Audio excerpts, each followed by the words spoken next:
C'est la pièce maîtresse de cette vente aux enchères, l'ensemble des effets neufs d'infanterie coloniale de 1918.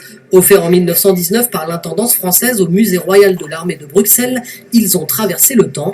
96 ans plus tard, les voici à Soissons intacts. C'est dans cet état-là qu'ils l'avaient, pas dans l'état parfois d'épaves, qui sont bien sûr des objets archéologiques dans lesquels on les retrouve. Et c'est peut-être ça qui est le plus émouvant, c'est d'avoir tous ces équipements de réunis qui nous permettent de mieux comprendre comment vivaient et quels étaient les us et coutumes d'un homme en 1918. Armes, coiffures, uniformes, souvenirs, c'est près de 250 lots qui sont proposés à la vente. Suite aux commémorations du centenaire de la guerre, a-t-on assisté à une véritable flambée des prix de ce type d'objets. C'est vrai qu'il y a un intérêt accru.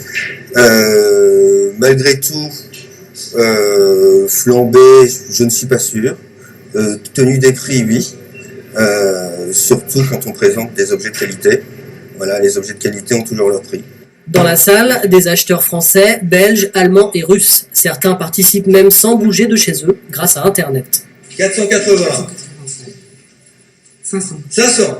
De la petite médaille à 30 € au callback d'officier de réserve estimé à 5 000 €. Collectionneurs privés et représentants de musées surenchérissent. Quant au lot phare de cette vente, estimé à 6 000 €. Adjugé 11 800 €. Prenez-en grand soin. Au musée de l'armée, on a 1 400 000 visiteurs par an. Donc c'était assez important pour nos salles sur la Première Guerre mondiale, et surtout à cette année de centenaire, de faire cette acquisition à Soissons. Rien de tel qu'un musée pour conserver le souvenir pendant les 100 prochaines années. Une nouvelle vente sera organisée au printemps 2015.